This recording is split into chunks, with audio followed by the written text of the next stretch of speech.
Hello, and welcome to the teeZee Book Reviews podcast. I'm Jessica, and I'm here with my good friend and co host, Eric. Today, we're diving into a fascinating book that offers a fresh and nuanced take on personal finance. It's The Psychology of Money by Morgan Housel. It's not your usual finance guide packed with complicated equations and investment tips, but rather it explores the emotional and psychological aspects of money. Hey, Eric, you ready to get into this? Absolutely, Jessica. I love how this book flips the script on traditional finance wisdom. It doesn't spend much time on market predictions or investment strategies. Instead, it's about the human behaviors, often irrational, like you said, that drive our financial decisions. Exactly. It's a collection of 19 compelling stories, each zeroing in on different psychological principles about money. And what's so interesting is that Housel challenges the notion that financial success is tied to intelligence or technical financial knowledge. He argues it's more about understanding our mindset and behaviors. Right, and isn't that surprising? So many of us think being good with money means being a whiz with numbers or having insider knowledge. But Housel emphasizes qualities like patience, humility, the ability to endure risk, and most importantly, luck. Luck and risk are huge factors he talks about. Housel reminds us that these elements can significantly influence our financial outcomes, often more than our skills do. Take Bill Gates, for instance. He became one of the wealthiest individuals partly because he was lucky to attend a high school with a computer, a rare opportunity back in the day, and partly because he took remarkable risks. That's such a pivotal lesson, Jessica. It reminds us that often success stories are not repeatable recipes. Then there's the janitor, Ronald Reed, who amassed an $8 million fortune not through extraordinary income, but through steady saving and wise investing. Talk about the power of frugality and humility. Totally, Eric. That story blew me away. It's a great lesson that financial resilience is often built on simple yet profound principles, like consistently investing over the long term, regardless of how much you earn. Compounding truly is magic. Another surprising insight is this notion of understanding what enough means. Housel makes a compelling point that we often fall into the trap of chasing more, believing that more money will lead to more happiness. But he urges us to define enough for ourselves to avoid endless accumulation. It really pushes us to rethink our goals and the pursuit of wealth. Definitely.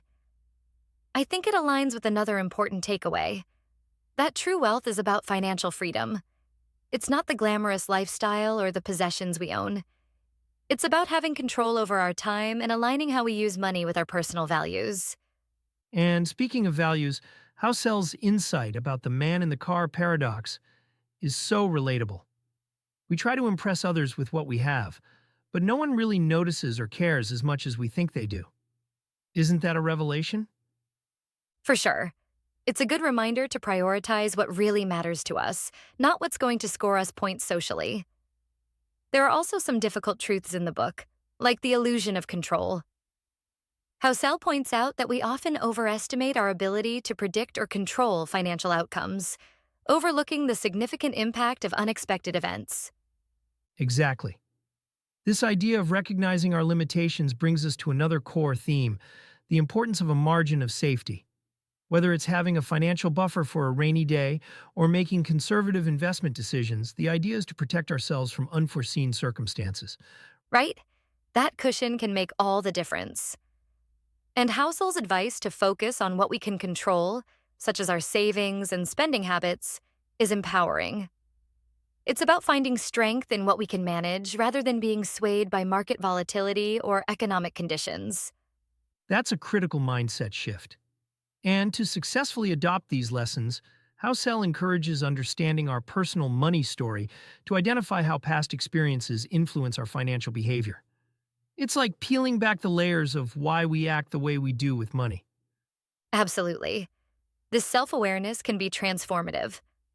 Once we understand these underlying drives, we can start making conscious decisions that serve our goals. Eric, what's one actionable takeaway you've incorporated into your life from this book?